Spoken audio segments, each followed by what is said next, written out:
તો સુરતથી મહત્વપૂર્ણ સમાચાર સામે આવી રહ્યા છે, જ્યાં સુરતના બારડોલીમાં ગેમ ઝોન સામે કાર્યવાહી.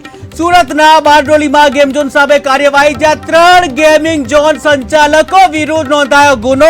ત્યારે માનવ જીવન જોખમાય તેવું કૃત્ય કરવા બદલ કાર્યવાહી કરવામાં આવી.